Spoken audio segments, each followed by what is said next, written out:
Welcome to Food Magic. Step inside the mysterious Malaysian jungles and you will find plenty of this produce ripe and ready for the picking. Today we're going to be talking about the numerous benefits of these unique herbs and plants that are known as ulam. Let's get ready for some food magic.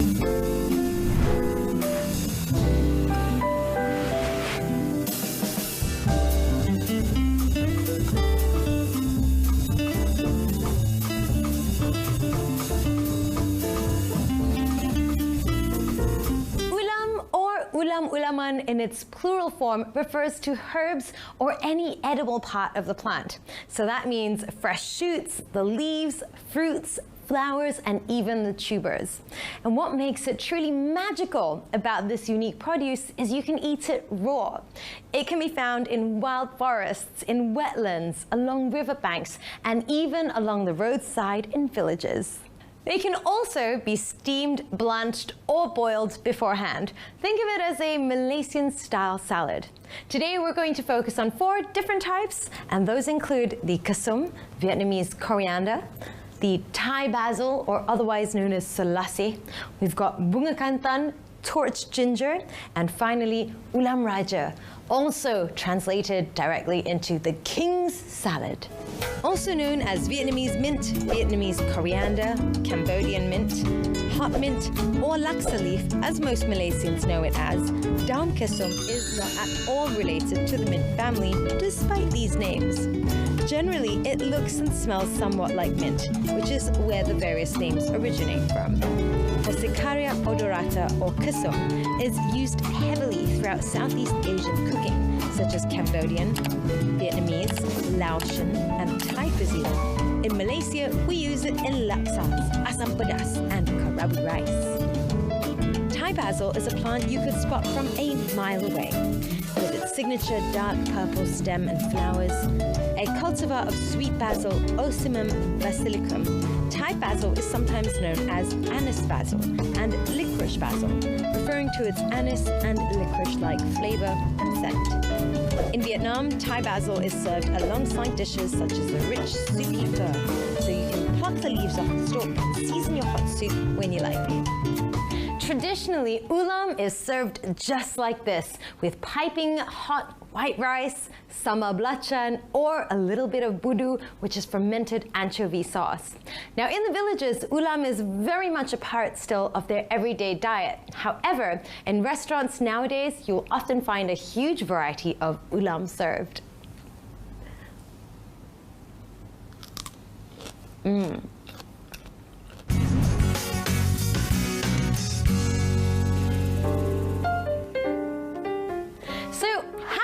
Can you eat ulam besides eating it raw?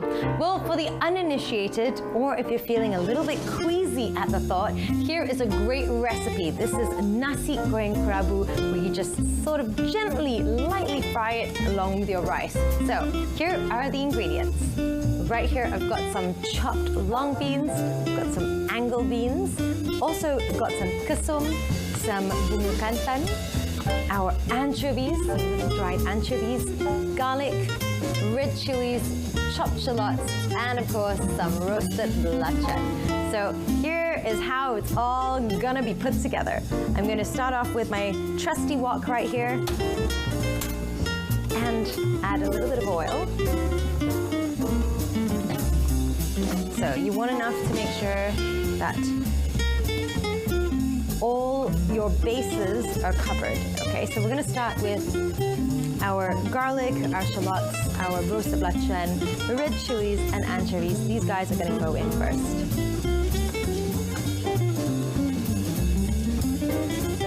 And this is what's going to bring those aromatics and make your fried rice truly remarkable.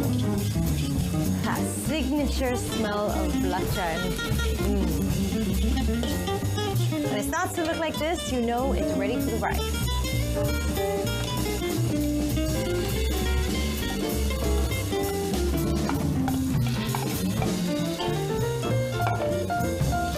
Give it a nice toss. Make sure you don't let your rice stick to the bottom. Just want to make sure that it gets all that flavor. So your rice is just going to absorb it. Let's not forget to season it with a good amount of salt.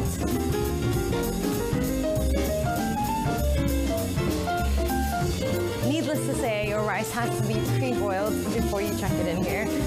And of course, the better that your fried rice will be if it's left overnight. So if you have any overnight rice, don't let it go to waste. Keep it and do a nice nasi goreng the next day.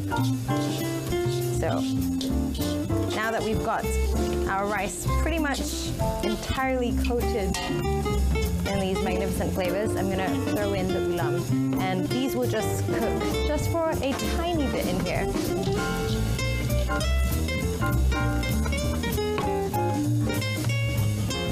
Time to add in our Vietnamese coriander and our torch ginger. And just like that, your nasi goreng went from great to extraordinary. I mean, look at that. Who wouldn't want to eat that? A great way to incorporate your greens and get initiated into the wonderful world of ulam. So we're gonna go ahead and turn off the flame because remember, especially when it comes to vegetables and your ulam, you don't wanna overcook it because you wanna maintain as many nutrients and flavors as possible inside them. So let's serve it up. One nasi goreng kerabu coming right up.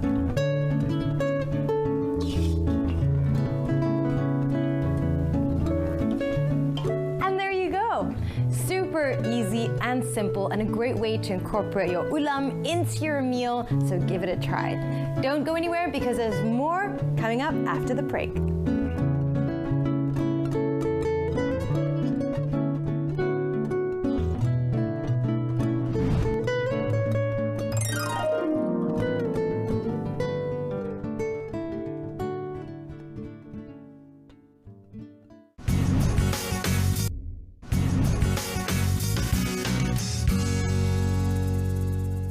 Welcome back to Food Magic. Today we are talking about ulam, local herbs, salads and plants. Now there's kasum, there's selase, bunga kantan and ulam raja. However, even though these are our main focus today, there are well over 120 documented types of ulam in Malaysia. That is, what, another 30 episodes of Food Magic.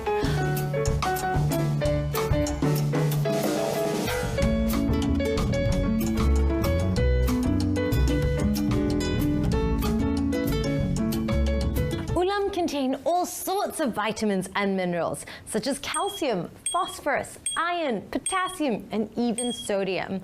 And because it's often eaten raw or cooked with very minimal heat, that means it gets to retain all those amazing nutrients and health benefits.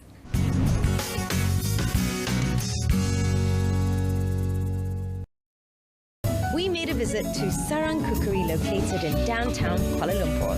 We spoke to owner and chef Christina Fu, who lovingly grows her own garden full of local herbs that she uses in her cafe and cooking classes.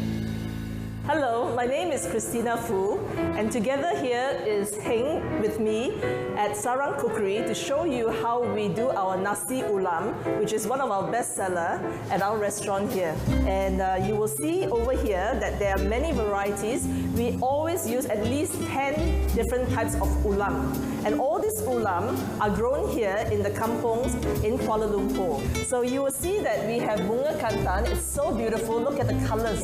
It's very vibrant. We also use serai.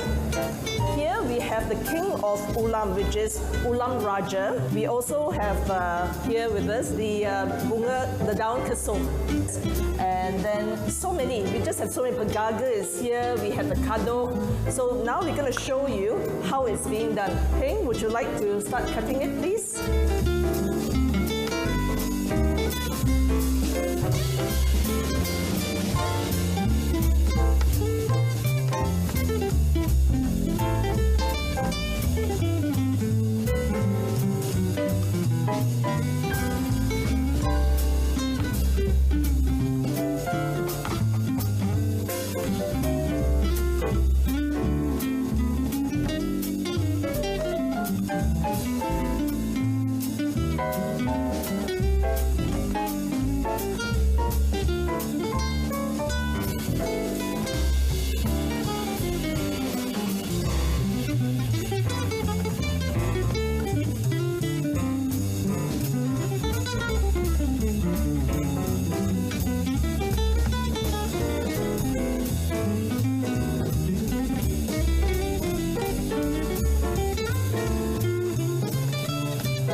have completed this beautiful circle of different kind of herbs, we're going to open up to show you the rice in the center there.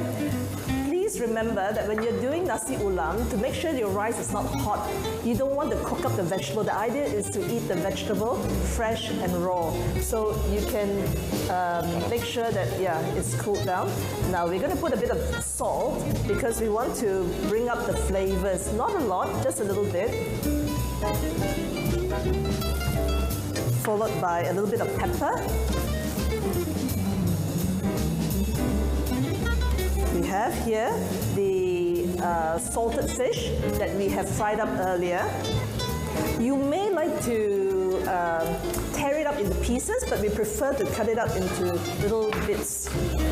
All right, and so there you have it, the lovely nasi ulam.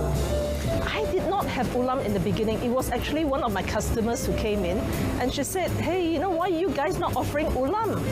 Then it occurred to me, that's right, ulam should be part of the menu. We started trying to find out where I can get all these herbs because it's not easy. You don't simply find it everywhere, you know. So we also decided to grow some of our herbs that we use regularly. So all this we planted it here to also show our guests who come, because a lot of the city folks have never seen how these herbs are grown.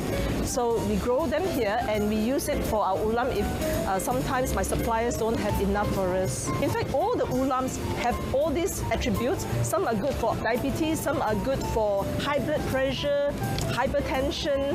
I think the best thing is if you cannot remember which one is good for, you just take them all.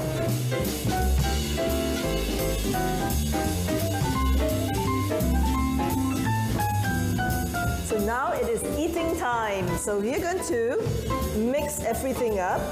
So what I always like to do is to make sure that the rice is all, what do you call it? Sprayed out so that it's not lumpy. So after that, we start to mix everything and look at how beautiful the colors are. So what do we do next? We can just scoop it up and serve it to everyone here. This lovely, lovely combination of herbs that makes this nasi ulam. So here you have it, nasi ulam at Sarang Cookery. While we're talking about gorgeous herbs, we have to bring up the torch ginger, a spectacular bright pink bloom. It is grown throughout Southeast Asia to be used in cooking and even for floral arrangements. Etilingera elatio is also known as ginger flower, torch lily, bunga kecombrang, porcelain rose, and in Malaysia, bunga kanpan. We have to mention the king, Ulam Raja. Originally from Latin America, the king salad has been naturalized in other continents with warm climates such as Asia, Africa, and Australia. Also known as kinikir, Cosmos caudatus is traditionally used as a natural remedy for encouraging healthy bones, blood circulation, and detoxification with its antioxidant properties. Most of these herb plants can be harvested multiple times. In fact, plucking often helps to encourage growth, so it is no joke when you say that you can literally pluck herbs from your garden whenever you want. All of these plants thrive in the tropics, where there is plenty of rain and sun. They can easily be found in the wild, but today many of them are cultivated commercially to keep up with demand for their raw magic. More herbs coming up after the break.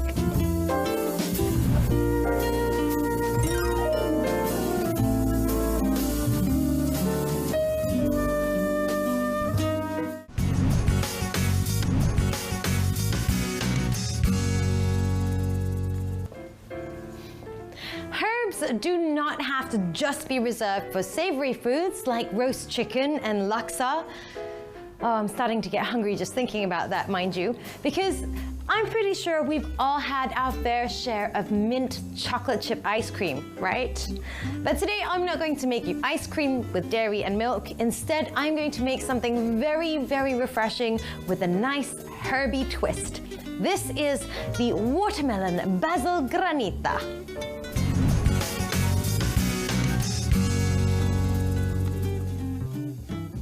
And if you're wondering what that is, well, think something along the lines of a sorbet. It's incredibly easy to make, and even though it may take a while in the fridge, I think it definitely makes up for it in taste. So let's start by creating our syrup water. So all you need is, we've got some basil, sugar, lime juice, watermelon, and water. That's all you need. So in order to start our syrup water, we're going to start by putting our water into the pot along with the sugar and wait until that dissolves. So we're going to start by pouring in our water, and then we're going to add in our sugar.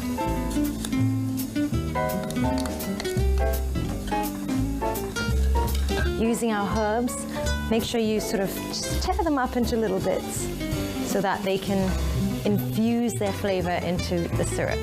So just have a tiny bit of patience, stir it until all the syrup dissolves, and then we can move on to the next step.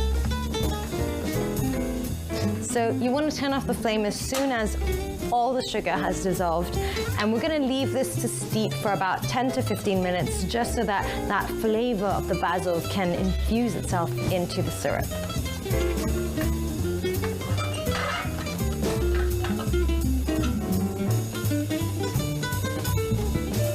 Now, while we're waiting for that to happen, we can start to tackle our watermelon. So all you need really is just a blender. We're going to blend it until it goes to a nice liquid, and then we're going to add our lime juice, a little bit of salt, and of course our syrup that's infused with Thai basil. So now it's time to put our watermelon into the blender.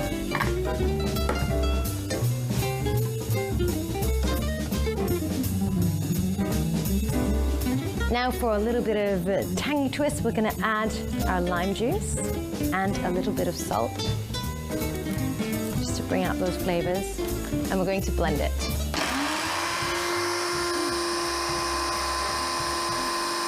All right, so now we're going to add in the syrup.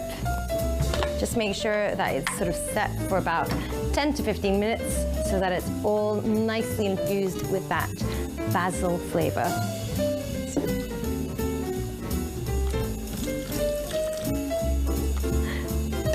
Go. All right, so now that we've done that, let's get it grinding.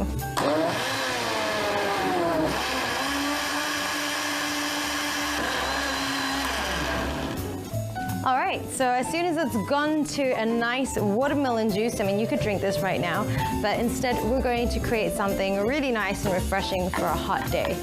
So all that's left is to make sure you have a metal tray. We're going to place it in the metal tray and leave it in there for about an hour. And every hour for 4 to 5 hours, you're going to take it out and scrape that ice. So that little bit of ice that's formed, we're going to scrape that out 4 to 5 times so that you get this nice granular texture.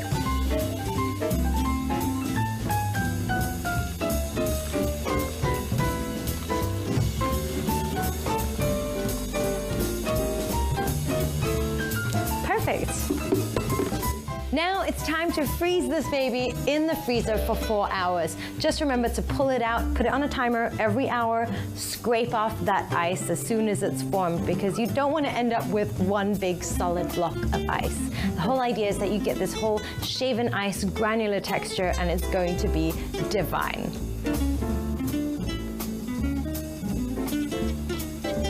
And there you have it. After 4 hours of hard labor scraping away, okay, let's face it, it wasn't that hard, was it? So let's give it a try, shall we? And you know, with our hot Malaysian weather, you gotta be quick.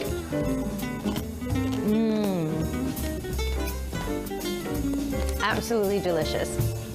That little peppery kick from the basil and that watermelon, perfect for an afternoon on a hot day.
that these unsuspecting, delicate plants could pack such a punch. Eaten raw, steamed, cooked, they're bursting with flavor and nutrients. And I think having a garden filled with these can really change the way you look at food. So hop to your garden, pluck and go. I'm Nadia Heng. I'll see you next time on Food Magic.